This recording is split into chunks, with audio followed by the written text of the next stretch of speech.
What's up, everyone? It's Linnea from the RMTV. I'm your host, RubidiumMoon, and today we're going to do something a little bit different. Something that I've never done before. I'm about to introduce you guys to my side, my 12-year-old side that I haven't really talked about before, but I'm willing to now because there's going to be a Percy Jackson Disney Plus series, and I'm excited, which means that I'm excited that Percy Jackson is finally going to get the light it deserves. And with that comes some Percy Jackson content. Initially, I was going to make another channel, and then I was like, I don't really want to make a channel. And also, I don't even know what I would call it, and also, you know what, if this pops off, my channel will grow, and what's there to lose, to be honest? I like doing kind of whatever I want, I don't really have a niche. I still stream, I still do all sorts of things. I recently have done like raw reviews where I go watch a movie and I give you my first impressions of the film, just exiting the movie theater. And you know what? We're going to keep doing these different things, and I'm really excited to do this with you all right beside me. So without further ado, I'm going to introduce you guys to one of my favorite fanfiction series. Now, this is for Percy Jackson, and it's an alternate universe. It's by Anachlismus 14, and you'll see. We'll do a dramatic reading. We'll do not dramatic, but I will read it for you. We'll go chapter by chapter. It'll be a whole shebang. If you guys have suggestions for Percy Jackson fanfiction that you really want me to read, as long as it's not X-rated, I'll read it. So comment down below any fanfiction you want me to read on this channel, and I'll do it. Like, why not? And I'll also do other things, not just fanfiction. We'll talk about my fan cast. We'll talk about what I think of the cast that is being put out. The more information that we get, we'll talk about the Disney Plus series. We'll do it all because you know what? I'm a big Percy Jackson fan, and so why not? So without further ado, let's get into Altered Destinies. This is Altered Destinies, and this is Chapter 1. So, Chapter 1, A New Beginning. A young boy ran from the woods of Central Park in New York City. An overly large hound was hot on his trail as the boy weaved his way through the trees, desperately trying to escape. The boy had been on the run for almost 2 full days now. No matter how many times he managed to lose one, a new monster seemed to find him within a few hours.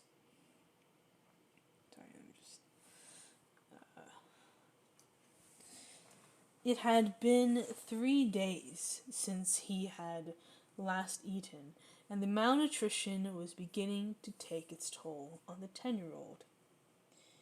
His body was weak and beginning to fail. The only thing that kept him moving was sheer willpower and determination. He could find the beast slowly gaining on him, as he was already at his peak, when it came to his endurance, while he prayed for a way to escape the terrifying creature. Just as he was losing... Oh my god. There's ads. Go away. Damn it. Oh well. Yeah, whatever. We'll just ignore the ad. Just as he was losing hope, he saw 2 people standing next to a small fire in a clearing just a few yards away. He didn't have the energy to yell for help. He just put his head down and used the last of his strength to jump across the fire hoping the two strangers would help him. When the boy landed on the other side of the fire, he tumbled roughly to the ground. He turned around to see a sight he never thought he would see in his life. The man stood in front of the monster, which seemed to be bowing to him. Before he snapped his fingers, and a crack appeared in the ground and swallowed the monstrous dog into the earth. The boy immediately started to panic, assuming he had just found someone far worse than the giant hound. As he tried to scramble to his feet, he was quickly engulfed in warm, comforting arms. The panicked boy turned to meet warm, glowing red eyes. The eyes were glowing like the embers of a fire, and despite the shock of what he had just seen, the boy immediately calmed at the woman's touch. As he stared into her eyes, he felt relaxing warmth spread throughout his whole body. After a minute in the woman's arms, the young boy finally spoke. "Who are you?" he stuttered out, still trying to catch his breath. The woman gave him a gentle smile. "My name is Hestia. You don't have to worry anymore. My brother got rid of the monster for you," she told him kindly. The boy's head snapped around, only now remembering the other man. When he looked at the man, he saw black eyes and an expression that, while it wasn't friendly, it wasn't unfriendly either. It was more of a look of curiosity on the man's face. "Thank you for saving my life." "Sorry, that's not what it says." "Thank you for saving me," he quietly told the man, still unsure if the man might want to hurt him. The man gave the boy a small smile as he looked into the child's eyes. After a few seconds, the man got a look of realization on his face and then anger. He turned to the woman with a scowl on his face. "He is a son of Poseidon. I can see it in his eyes and the smell of the sea on him. Of course, neither of my brothers would stay true to the oath they forced me into." He snapped at the woman. Hestia looked at her brother with a disapproving expression on the face. "Yes, our brothers may have wronged you, but it's not the boy's fault. He is not to blame, and I will tell you right now, Hades, you will not seek revenge on Poseidon through this boy. He is innocent," Hestia said with a glare at her brother. Hades looked as if he were about to argue with his sister before looking at the boy one more time. When he did, his face softened just the slightest, and he nodded. "Very well, sister. I will let the boy be. For now." The boy who was still in Hestia's warm arms, was watching the conversation with fear and curiosity. He never knew his father, but apparently these were his father's siblings. When the boy turned back to Hestia, she smiled warmly at him and asked, "What is your name, child? And why are you all alone in the woods in the middle of the night?" "My name's Percy," he said quietly, before he looked down at his expression changed from quiet to shy to one of anger and rage. "I am here because my mother is dead. My stepfather killed her a couple days ago. Percy spat at his green eyes glowed as his green eyes glowed with power and rage.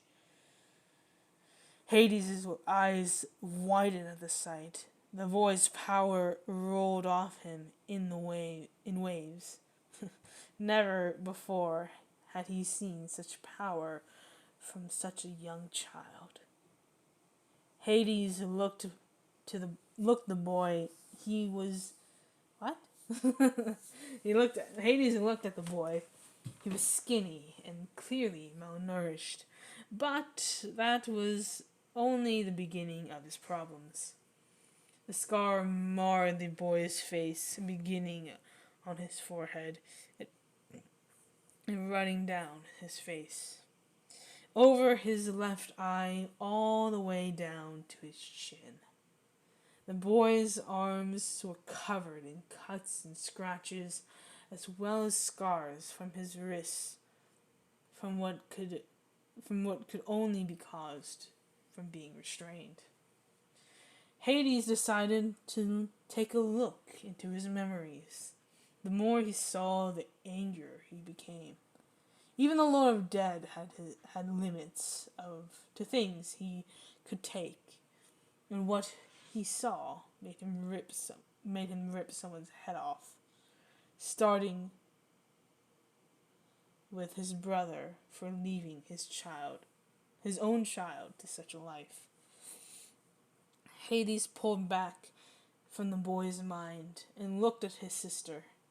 It was clear she had read the boy's mind. It was clear she had read the boy's memories as well. As the two siblings looked at each other, an understanding seemed to pass between them. Hades stepped closer to the boy, who immediately tensed as if readying himself for a fight.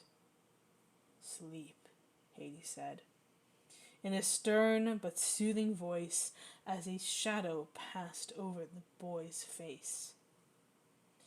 Percy's eyelids drooped, but he did his best to hold on, something that impressed Hades immensely.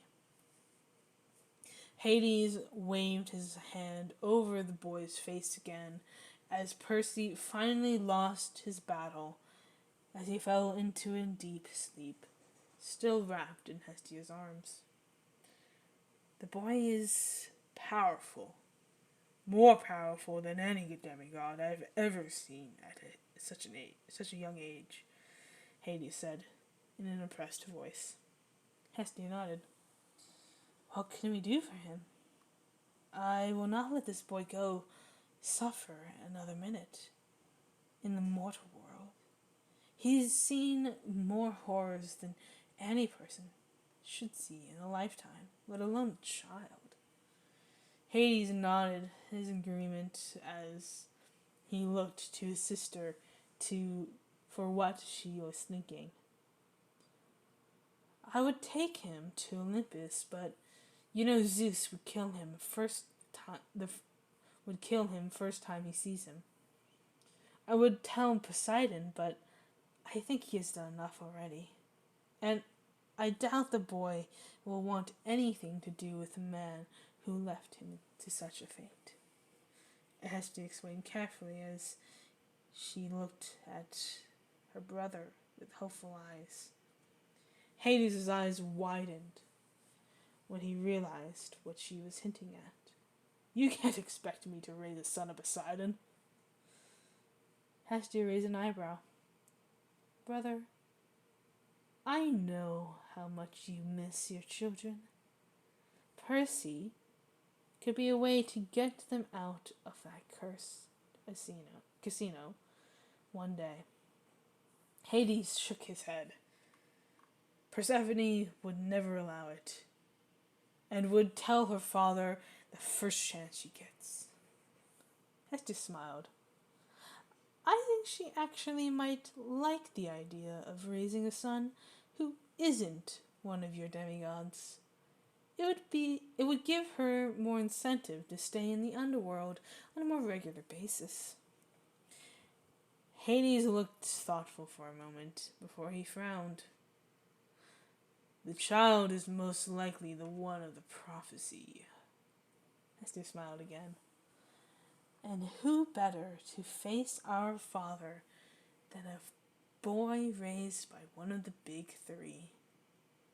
We both know that father is trying to rise, whether Zeus is willing to admit it or not. I will be the boy's patron, and we can ensure that the choice he makes is the correct one. Hades looked unsure for a minute before slowly nodding. Perhaps you are correct. He could be a way to earn the House of Hades the respect it has been denied for millennia. I will raise the boy, but I leave convincing Persephone of your plan to you. There are only 3 months until she returns to the underworld, so you may want to start working on that soon. Hestia smiled warmly at Hades. I will, brother. Hades nodded. And what do I tell the boy when he wakes up? I will come with you, as it may take a while to explain everything, Hestia replied.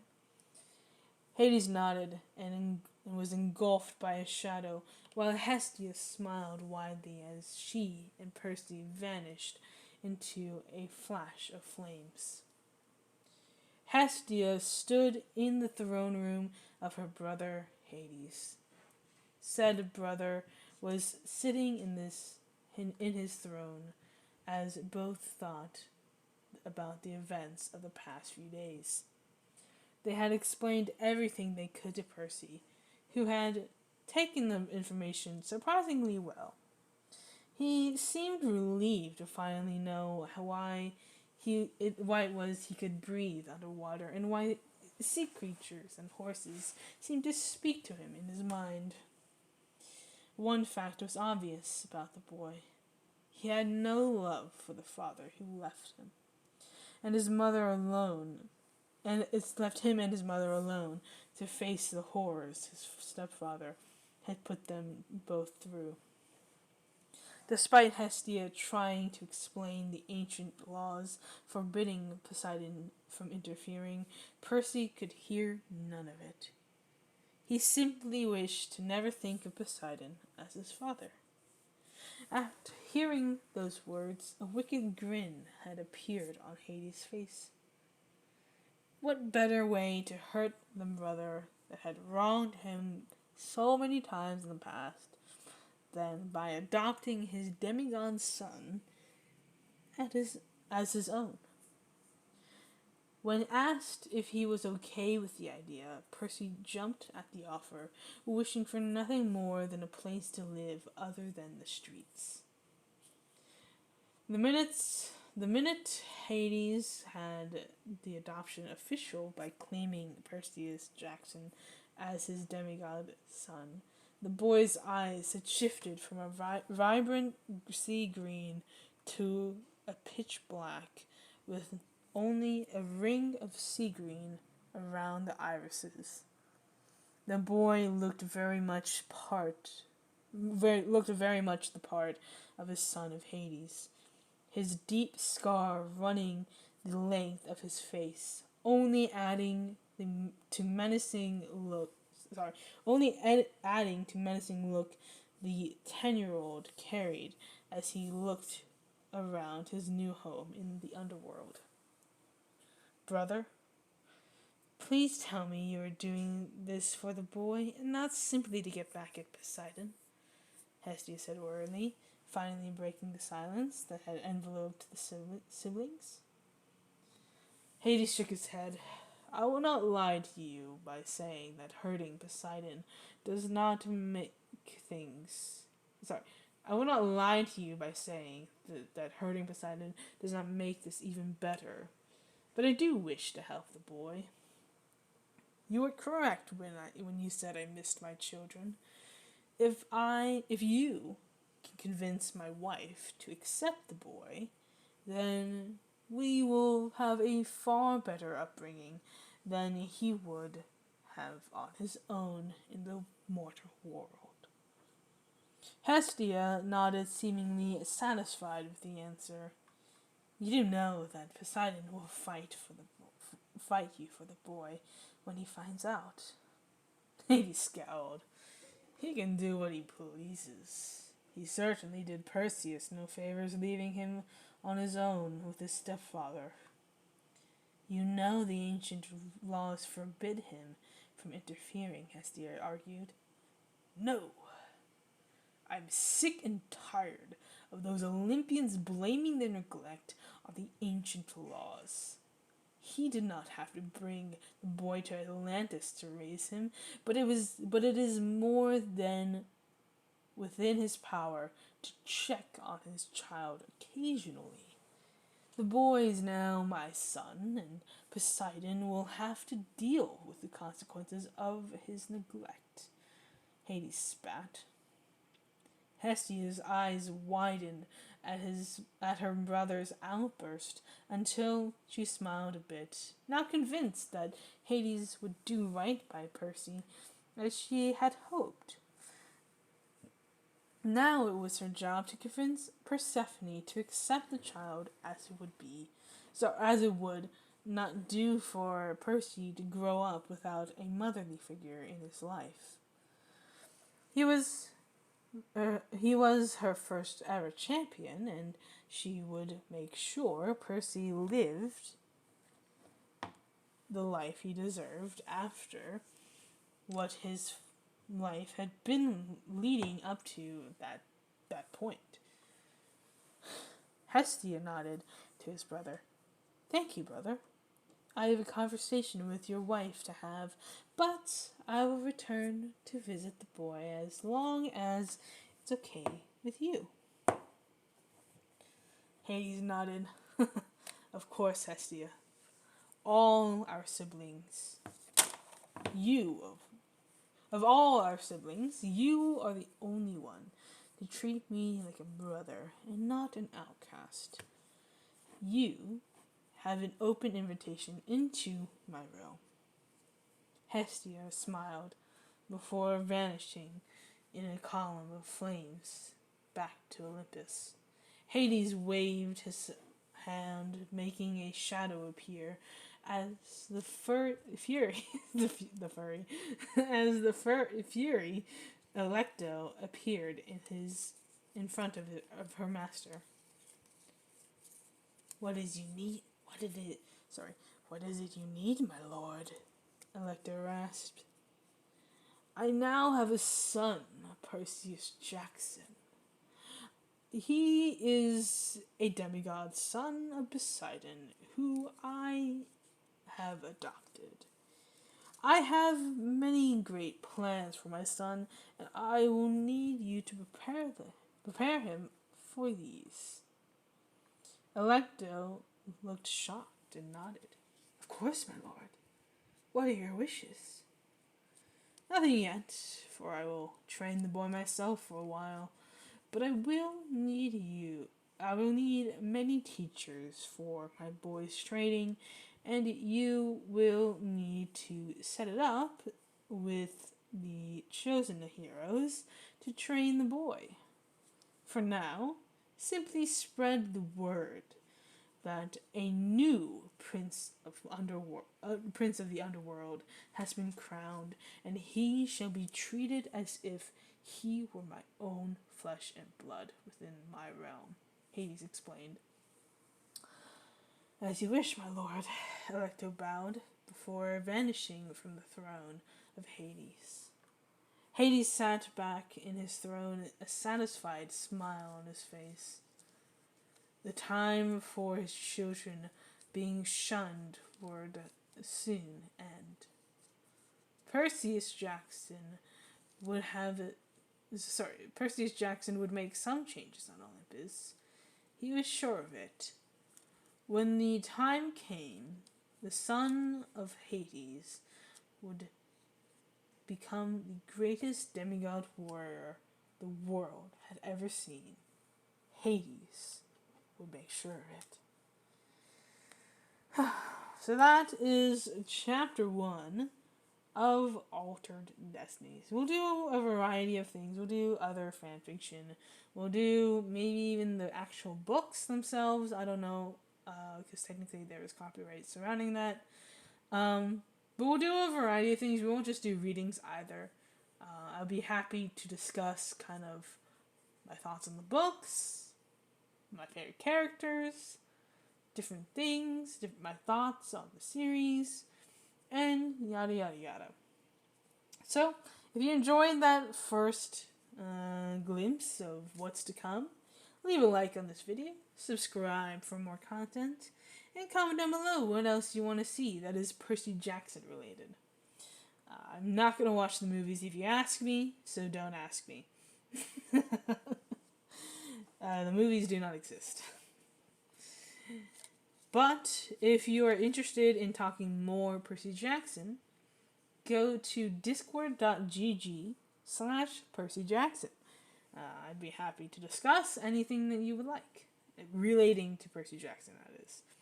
And I hope you guys enjoyed, and I'll see you guys next time. Peace out, guys. It's been a blast. Bye.